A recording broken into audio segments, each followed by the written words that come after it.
मैं कुमकुम जैन आप सभी का स्वागत करती हूँ आपकी अपनी केमिस्ट्री क्लास में कुकू केमिस्ट्री यूट्यूब चैनल पर।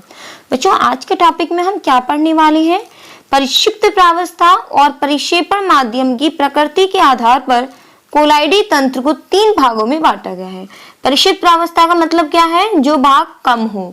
परिक्षेपण माध्यम का मतलब क्या है? जो भाग ज्यादा हो। जैसे पानी में अगर नमक घुला हुआ है तो पानी परिक्षेपण माध्यम है और परिक्षिप्त प्रावस्था क्या है? वहां पे नमक है। तो जो कम होता है वही क्या होता है? यहाँ से परिक्षिप्त प्रावस्था होती है। अब यहाँ से 3 बनाए, गैस, द्रव और ये ठोस। ठीक है, अब यहाँ से हम आपकी बात कर लें कि गैस कोलाइडी विलयन हम किसे कहेंगे बच्चों?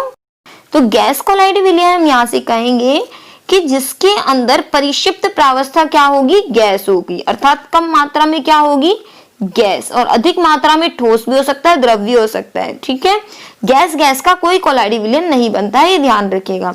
आगे हम बात करें, जहाँ द्रव जो हो वो परिक्षिप्त प्रावस्था हो, तो जहाँ ठोस परिक्षिप्त प्रावस्था हो। इस आधार पर हमने इसको 3 भागों में बांटा है, गैस, द्रव और ठोस। देखते हैं बच्चों हम आगे।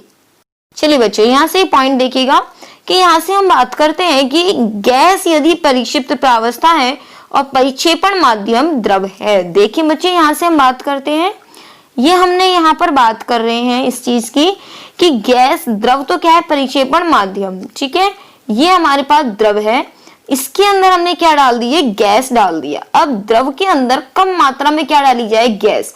अब आप मुझे बताइए कि ऐसा कौन सा एग्जाम्पल हो सकता है?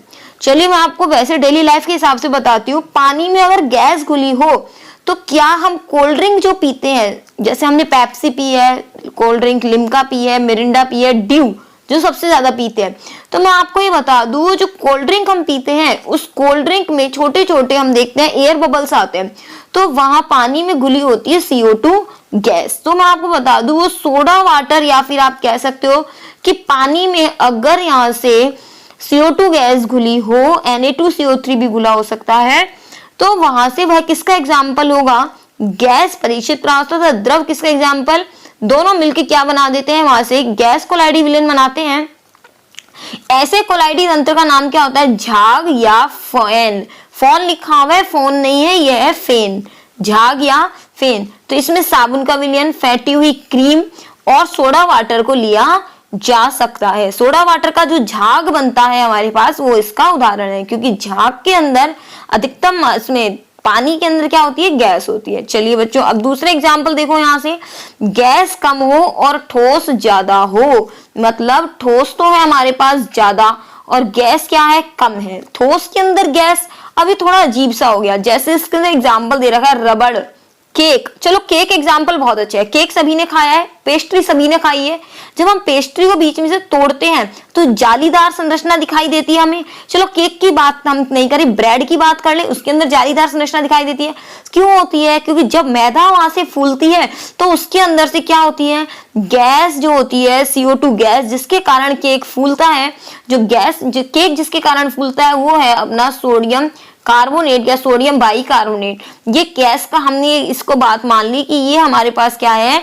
गैस का, ब्रेड का है या मैदा है। मैदा के अंदर से जब गैस बाहर निकलती है तो वहां से वो मैदा क्या होती है? फूल जाती है, तथा वहां से बीच बीच में क्या छोड़ती है? जगह छोड़ती है, और उसी को इसने एक नाम दिया है ठोस फॉर्म। ठीक है बच्चों,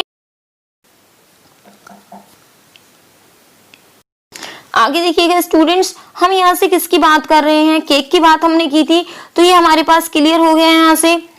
अब यहाँ से हम बात करते हैं, और एग्जाम्पल ले रखा है यहाँ से समुद्री झाग। समुद्री झाग क्या होते हैं? सूखे समुद्री झाग, इसकी बात कर लेते हैं बच्चों हम यहाँ से। बच्चों यहाँ से हम आपको एक बात बता दें, यहाँ से जो समुद्री झाग लिखे हुए हैं, सूखी समुद्री झाग, यहाँ पर इसकी जगह आप लिखिएगा प्यूमिक पत्थर या प्यूमिक स्टोन। अब ये जो प्यूमिक स्टोन होते हैं वो ही एग्जाम्पल होता है ठोस फॉर्म का, या इसकी जगह नाम लिया जाता है ठोस सॉल। ठीक है, अब यहाँ से केक का एग्जाम्पल हमने आपको बता दिया कि केक के अंदर जो जालीदार संरचना होती है वो किस प्रकार से होती है? क्योंकि CO2 गैस फूलती है, वो बाहर निकलती है, वो बाहर निकलने के कारण वहां पर गैस के जो एयर बबल्स होते हैं वहां पे वो जगह छूट जाती है, तो ठोस के अंदर गैस की मात्रा थोड़ी बहुत होती है, जिसके कारण वो स्पंज की तरह दब सकता है। अब प्यूमिक स्टोन की हम बात कर लेते हैं। प्यूमिक स्टोन कैसे बनते हैं? जो कि इसी कोलाइडी तंत्र का उदाहरण है। देखते हैं बच्चों हम आगे। देखिए मैं आपके लिए यहाँ से फोटो भी लेके आई हूँ कि प्यूमिक स्टोन की किस तरह से होती है। ये यहाँ से आपको प्यूमिक स्टोन दिखाई दे रहा है। ऐसा कुछ पत्थर आपने अपने घरों में देखा होगा। देखिए यहाँ से मैंने एक स्लाइड और चित्र लिया है यहाँ से इसका। इस तरह की ब्रश हमारे घर में होती है, इसमें नीचे ब्रश होती है तथा ऊपर पत्थर लगा होता है। इस पत्थर का यूज क्या आता है हमारे पास कि एड़ी वगैरह जो होती है उसको साफ करने के लिए आते हैं। आपको ध्यान होगा इस तरह के पत्थर कैसे होते हैं, खुरदरे होते हैं। ये कलरफुल पत्थर भी आ जाते हैं मार्केट में। आखिर ये पत्थर बनता कैसे है?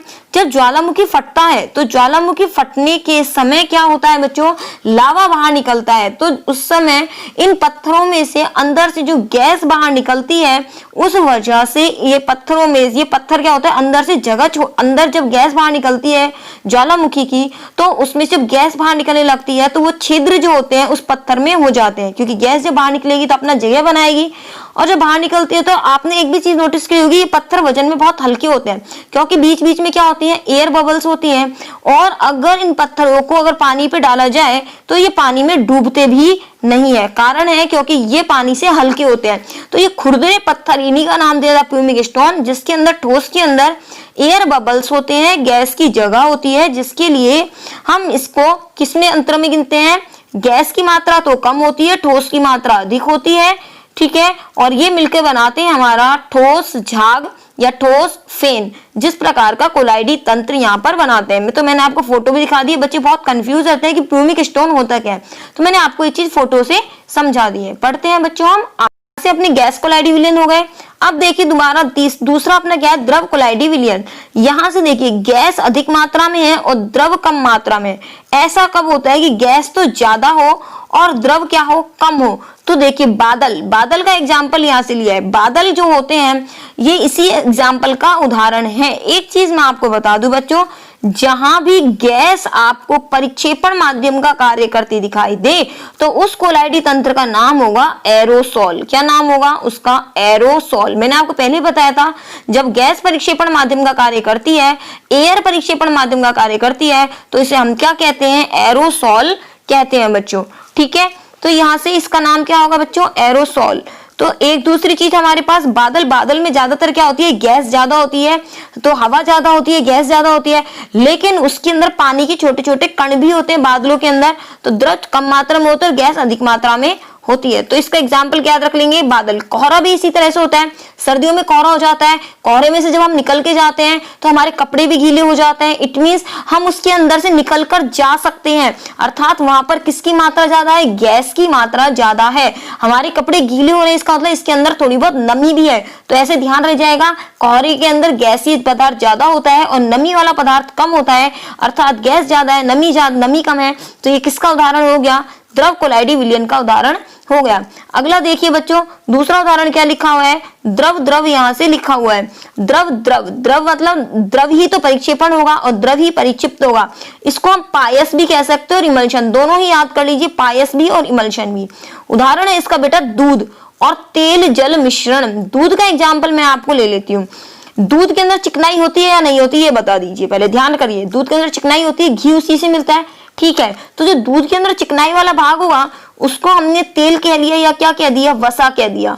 ठीक है, अब दूध के अंदर पानी वाली चीज भी होती है। अब हमें कैसे पता चलेगा पानी होता है नहीं होता, चलिए दूध के अंदर आप नींबू निचोड़ के देखिए। जैसे ही नींबू निचोड़ते हैं तो क्या होता है, दूध में से पनीर अलग हो जाता है और पानी अलग हो जाता है ना, पानी अलग।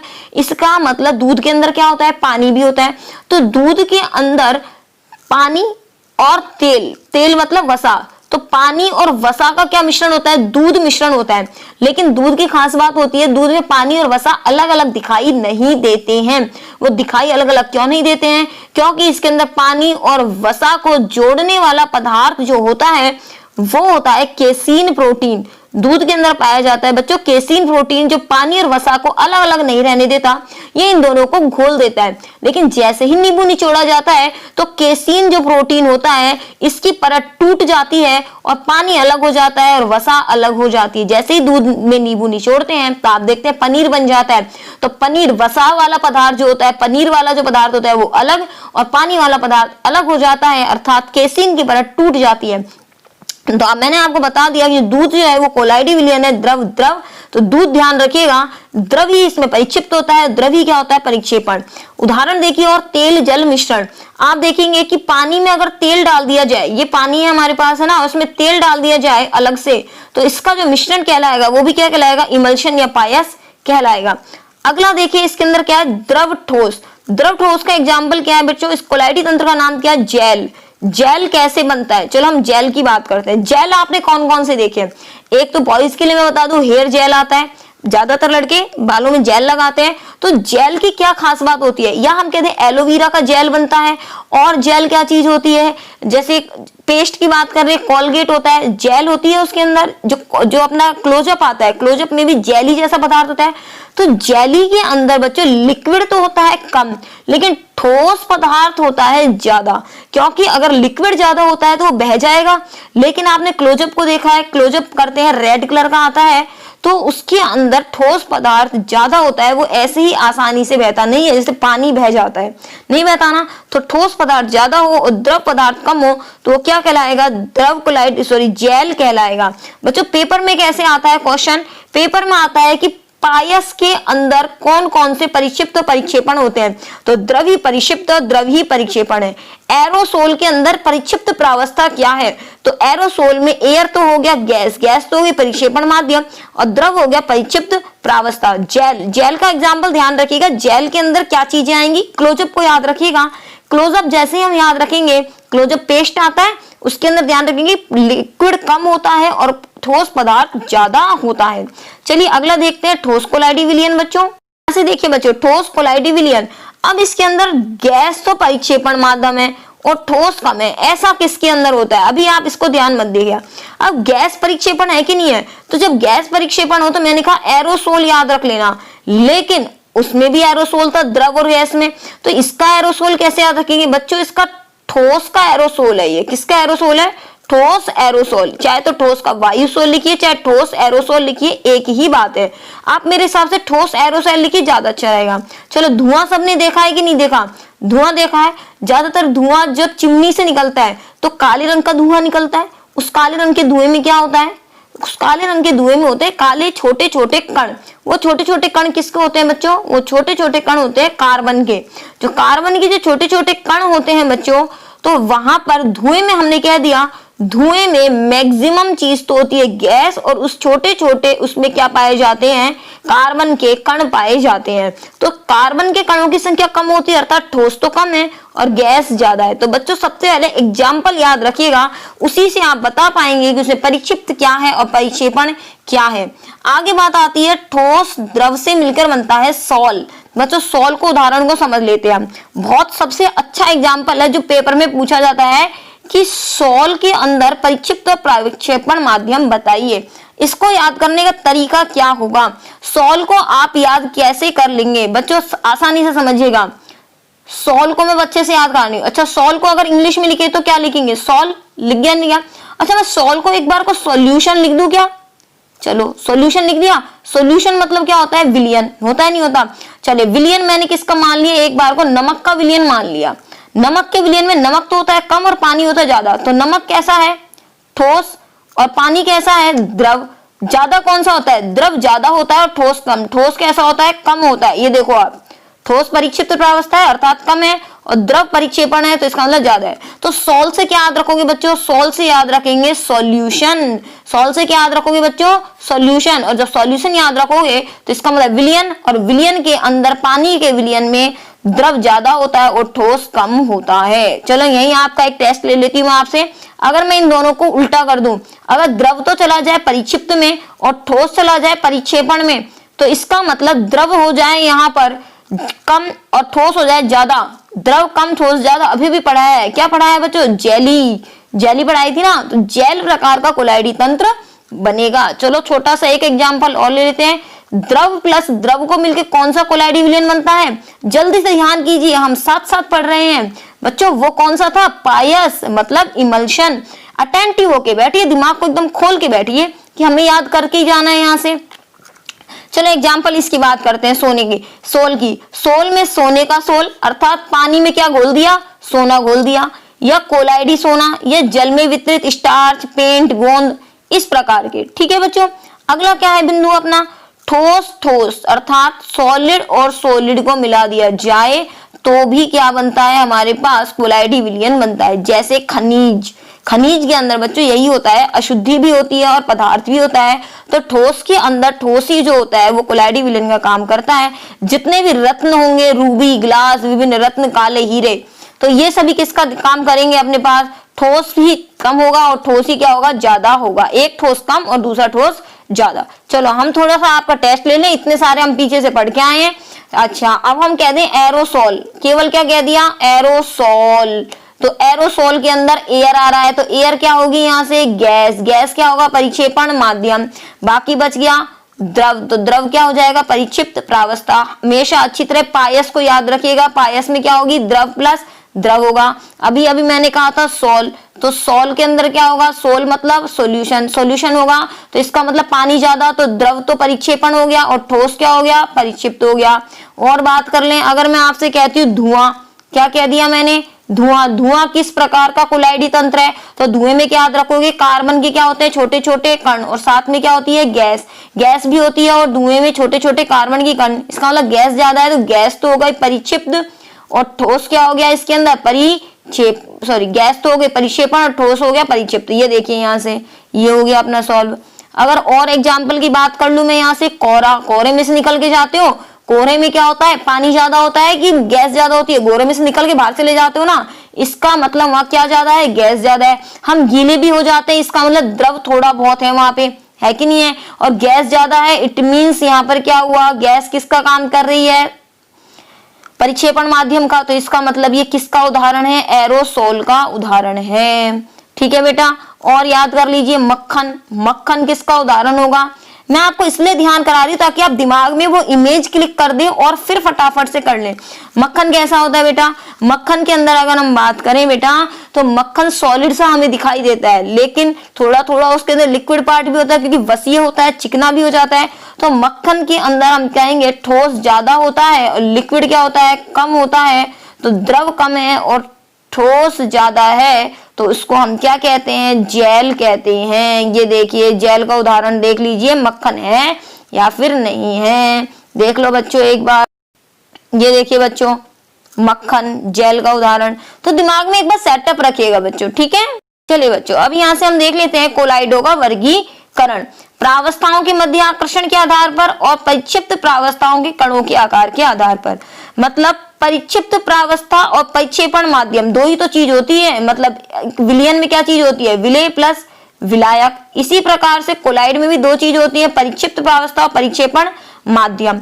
उन दोनों के बीच में कितना आकर्षण है, परिक्षिप्त और परिक्षेपण में कितना आकर्षण बल मौजूद है, उसी के आधार पर वर्गीकरण दो भागों में किया है, द्रव स्नेही और द्रव विरोधी। ठीक है, अब परिक्षिप्त प्रावस्था के कणों के आधार पर हम देखें तो यहाँ तीन प्रकार से वर्गीकरण किया गया है, बहुअणुक, वृहद अणुक और संगुणित कोलोइड। तो हम इस वाली स्लाइड में अभी ये वाला पार्ट पढ़ेंगे। ठीक है बच्चों, देखते हैं हम यहाँ से, ये चार्ट आपको स्क्रीनशॉट लेना है तो स्क्रीनशॉट ले सकते हो, पीडीएफ चाहिए तो टेलीग्राम से ले लीजिएगा, साथ साथ उतारना है साथ साथ उतार सकते हो। ठीक है बच्चों, देखिए बच्चे यहाँ से द्रव स्नेही कोलोइड क्या चीज होती है। द्रव स्नेही मतलब द्रव से स्नेह रखने वाला। तो जिन विलयनों में परिक्षिप्त प्रावस्था परिक्षेपण माध्यम के मध्य आकर्षण बल हो, मतलब ये हम कह दे विलेय प्लस विलायक, मतलब ये हम कह रहे हैं अगर हमने इस पात्र में क्या बनाया है बेटा, विलयन बनाया है, ये तो अपनी परिक्षिप्त प्रावस्था है और यहाँ हमने ले लिया परिक्षेपण माध्यम। अगर ये एक दूसरे में अच्छी तरह घुले हुए हैं, मिले हुए हैं, तो आकर्षण ज्यादा है। अगर ये अलग अलग से रहते हैं तो आकर्षण कम है। तो ऐसे को क्या बोलेंगे हम, द्रव स्नेही कोलोइड। इसका उदाहरण मैं आपको बता दूं तो बेटा गोंद, गोंद आपने देखी एक बिल्कुल इकसार होती है, ऐसा नहीं है कहीं से गाढ़ी कहीं से पतली, गोंद बिल्कुल इकसार होती है बच्चों। देखो इसके गुण क्या क्या है, परिक्षिप्त अवस्था परिक्षेपण माध्यम दोनों को मिला के प्राप्त किया जा सकता है। ये स्थायी होते हैं, शीघ्रता से स्कंदन नहीं होता, स्कंदन मतलब अवक्षेपित नहीं होते। स्कंदन करने के लिए विद्युत अपघट्य मिलाया जाता है। विद्युत अपघट्य जैसे नमक का पानी मिला दिया, एसिडिक अम्ल मिला दिया, अर्थात जिसके अंदर एक प्लस आवेश और एक माइनस आवेश हो। ये कैसे होते हैं, उत्क्रमणीय होते हैं। इसका मतलब अगर स्कंदन के पश्चात इनका ठोस जो प्राप्त हो, अवक्षेपण जब हो जाए परख नली में नीचे अवक्षेप बैठ जाए, अगर उस अवक्षेप को भी अगर हम पानी में घोल दें तो इन्हें पुनः प्राप्त किया जा सकता है। उदाहरण स्टार्च, जिलेटिन, प्रोटीन और ये सॉल। ठीक है बच्चों, तो ध्यान से रखिएगा, द्रव स्नेही कोलॉइड हैं, अर्थात स्नेह रखने वाले हैं। लड़ाई झगड़ा तो है नहीं, ये कैसे रखने वाले हैं बच्चों, ये स्नेह रखने वाले हैं। जब स्नेह रखने वाले हैं तो इसका मतलब आकर्षण बल क्या होगा, ज्यादा होगा। ठीक है, चलो अब हम देख लेते हैं दूसरा वाला बच्चों। क्या है बेटा, द्रव विरोधी है, मतलब ये तो विरोध करने वाले, ये स्नेह करने वाले नहीं है, तो आकर्षण तो रखेंगे ही नहीं। तो यही बात है, यहाँ पे परिक्षिप्त अवस्था परिक्षेपण माध्यम के बीच में आकर्षण होता ही नहीं है। मतलब ये हो गया कि हमने यहाँ से पात्र में पानी लिया और इसके अंदर हमने पदार्थ डाल दिया कोई, तो वो मिलजुल के नहीं रहेंगे, मतलब दोनों अलग अलग से रहेंगे। मतलब पदार्थ तो हो गया अलग जमा नीचे की तरफ और पानी रह गया अलग। ठीक है बच्चों, यहाँ से तो आपको ये समझ में आ गया अपना द्रव विरोधी है, इसका मतलब आकर्षण तो इनके बीच में है ही नहीं, खुद ही कह रहा है विरोध करने वाले हैं, तो इनमें आकर्षण तो होता ही नहीं है। और अगर आकर्षण नहीं होता है तो ये तो पदार्थ पड़ा इसका और यहाँ इसका ये पानी पड़ा, मतलब दोनों चीजें क्या रहती हैं, अलग अलग रहती हैं। इन्हें अप्रत्यक्ष विधि से प्राप्त करते हैं, बहुत जल्दी स्कंदित हो जाते हैं, मतलब अलग अलग तो रहते हैं, स्कंदन फटाफट हो जाता है। स्कंदन मतलब अवक्षेपण, ये अस्थायी होते हैं। जब भाई मिलजुल के ही नहीं रहेंगे तो स्थायी तो प्राप्त होगा ही नहीं, मिलजुल के रह ही नहीं रहे। आगे लिख रहा है ये अनुत्क्रमणीय होते हैं, मतलब इनको वापस बनाया नहीं जा सकता, एक बार अलग हो गए तो हो गए, अब वापस बनाया नहीं जाएगा। एग्जाम्पल, धातु के कोलाइड, जैसे सोने का कोलाइड ही विलयन होता है, पानी में अगर सोना घोल दिया जाए, ऐसे नहीं घुलता, पानी में सोना घोलने बैठ जाओ ऐसे नहीं घुलेगा बच्चों। पानी में अगर हम सोने का कोलाइड विलयन बनाते आते हैं तो वहां पर बनने वाला विलयन स्थायी नहीं होता। बच्चों इसके अंतर देख लो, अभी थोड़े बहुत तो बनाई दिया हमने अंतर कि इसके अंदर तो आकर्षण बल ज्यादा होता है, इसके अंदर कम होता है। द्रव स्नेही स्थायी होते हैं, ये स्थायी नहीं होते। द्रव स्नेही उत्क्रमणीय होते, प्रकृति के उत्क्रमणीय नहीं होते। और वैसे एक बात बता दूं, एग्जाम में ये 1 नंबर या 1.5 नंबर से ज्यादा का नहीं पूछा जाता पेपर में। क्यों नहीं पूछा जाता बेटा, चैप्टर ही 4 नंबर का है, चैप्टर 4 नंबर का है, ज्यादा से ज्यादा 1 नंबर का पूछ लेगा ये। और 1 नंबर में कितने अंतर लिख दोगे, 2 अंतर लिख दोगे, 4 अंतर लिख दोगे। अंतर किताब में दे रखे हैं 8, तो सुन तो लो सारे कौन कौन से हैं, याद रह जाए जो लिख देना। तो जो अपना सबसे पहला अंतर याद रह जाएगा हमें वो है कि यहाँ आकर्षण बल ज्यादा होता है, यहाँ आकर्षण बल कम होता है। ठीक है, तो निर्माण की विधि तो ये है कि ये आसानी से मिलाकर बनाए जाते हैं, लेकिन ये नहीं बनाए जा सकते। प्रकृति कैसी होती है, उत्क्रमणीय, मतलब एक बार हमारा बन गया तो वापस अवक्षेपित करा, अवक्षेपित करके दोबारा बना लिया, लेकिन यहाँ ऐसा नहीं होता। दृश्यता, देखने की बात कहें तो अगर जब ये एक बात मुझे बताओ, जब ये मिल ही गए, जब इसके अंदर हम कह रहे हैं बंधुता बहुत ज्यादा है, परिक्षेपण और परिक्षिप्त प्रावस्था का पता ही नहीं चल रहा है, तो क्या इसको माइक्रोस्कोप से देखा जा सकता है क्या, नहीं देखा जा सकता। लेकिन इनको माइक्रोस्कोप द्वारा आसानी से देखा जा सकता है। क्यों, क्योंकि आकर्षण तो होता ही नहीं है, वैसे ही अलग अलग पड़े रहते हैं। ये परिक्षिप्त अलग पड़ा है, परिक्षेपण अलग पड़ा है, तो आराम से देखा जा सकता है अलग अलग पड़ा है। तो स्थायित्व, जब आराम से घुल मिल के रह लिए द्रव स्नेही वाले तो स्थायित्व अपने आप ज्यादा हो जाएगा, लेकिन इसके अंदर स्थायी नहीं होता, इसके अंदर स्थायित्व के लिए कारक मिलाना पड़ता है। देख लेते हैं बच्चों, 4-5 पॉइंट और हैं। ये जो द्रव स्नेही कोलाइड हैं, इन्हें वैद्युत अपघटय की ज्यादा मात्रा से अवक्षेपित करना पड़ता है। जब बच्चे एक बात बताओ, पहले से ये बहुत ज्यादा घुले मिले हैं द्रव स्नेही वाले, तो कोई आसानी से इनको अवक्षेपित कर जाएगा क्या? एक बात बताओ, तुम्हारी दोस्ती किसी से अच्छी है, आसानी से ऐसे ही टूट जाएगी क्या? नहीं ना, जब तक बहुत अच्छा वाला हमारी दुश्मनी नहीं करा दी जाए तब तक नहीं टूटेगी। तो यहाँ पर भी यही है कि जब तक इसके अंदर बहुत अच्छा वाला विद्युत अपघटन नहीं डाल दिया जाए तब तक ये अवक्षेपित होता ही नहीं है। लेकिन ये तो पहले से अलग अलग पड़े रहते हैं, एक अलग पड़ा है, परिक्षिप्त अलग पड़ा है, परिक्षेपण अलग पड़ा है, तो थोड़ा सा विद्युत अपघटन डाल दो, ये तुरंत बिल्कुल अलग अलग हो जाएंगे। श्यानता क्या है? यह श्यानता मतलब गाढ़ापन परिक्षेपण माध्यम से ज्यादा होती है और ये लगभग परिक्षेपण के बराबर होती है। श्यानता कैसे याद कर लोगे? गोंद है, गोंद गाढ़ी होती है नहीं होती है? होती है ना गाढ़ी। इसका मतलब यहाँ पर पानी में अगर गोंद का कोलाइड विलयन बनाया गया तो पानी इसका परिक्षेपण माध्यम है और गोंद ये विलयन है, अर्थात परिक्षेपण माध्यम से ज्यादा गाढ़ा होता है। पृष्ठ तनाव की बात करें तो पृष्ठ तनाव भी यहाँ कम होता है, यहाँ लगभग बराबर होता है। टिंडल प्रभाव को मैं बताऊंगी, अभी इसमें टिंडल प्रभाव की बात नहीं करेंगे क्योंकि अभी हमने समझाया नहीं है। जलयोजन, इसमें आकर्षण विलायक के प्रति ज्यादा होता है और इसमें द्रव विरोधी होने के कारण जलयोजन होता ही नहीं है। बच्चों 9 बिंदु दिए गए हैं, आप 9 में से कोई 3 बिंदु इसको याद कर लीजिए। लेकिन हो सकता है पेपर सेट करने वाला आपका क्वेश्चन घुमा दे और कह दे द्रव स्नेही तथा द्रव विरोधी कोलाइडों की श्यानता, पृष्ठ तनाव और वैद्युत अपघट्य की क्रिया के कारण व्याख्या कीजिए। मतलब हो सकता है इन 9 बिंदुओं में से वो एग्जाम में आपको कह दे कि द्रव स्नेही तथा द्रव विरोधी कोलाइडों में श्यानता, पृष्ठ तनाव और स्थायित्व के आधार पर अंतर कीजिए। वो पर्टिकुलर 3 टॉपिक्स को उठा के भी आपसे अंतर पूछ सकता है। लेकिन अलग से अंतर आते हैं तो वो कभी आपको 9 की 9 अंतर लिखने के लिए नहीं आएंगे। ये मैं आपको निश्चित रूप से कह सकती हूँ। 9 में से वो अपनी मर्जी से आपको कह सकता है कि इन 4 के आधार पर ही द्रव स्नेही और द्रव विरोधी कोलाइडों में अंतर लिखिए। तो उस समय आपको पता होना चाहिए कि कौन सा अंतर कौन दिखाता है। ठीक है बच्चों, टिंडल प्रभाव यहाँ पर अभी याद रख लीजिए, प्रकट नहीं करते और ये प्रकट करते हैं, लेकिन टिंडल प्रभाव आगे आने वाला है, मैं वहां पर जरूर एक्सप्लेन करूंगी। आज के लिए इतना ही बच्चों, उसके बाद मिलते हैं यहाँ पर नेक्स्ट वीडियो में। ठीक है बच्चों, तब तक के लिए हमारे साथ बने रहिए। फिर से वही रिक्वेस्ट करती हूँ आप सभी से मैं, अच्छा लग रहा है बच्चों तो फटाफट से इसको लाइक कर दीजिए और अपने और फ्रेंड्स के साथ भी शेयर कीजिए, क्योंकि ये वीडियोस जो हैं वो आप ही लोगों के लिए बनाए गए हैं, बच्चों तक पहुंच जाएं उनके लिए ही बनाए गए हैं। चलिए मिलते हैं हम नेक्स्ट वीडियो में, तब तक के लिए हमारे साथ बने रहिए। धन्यवाद।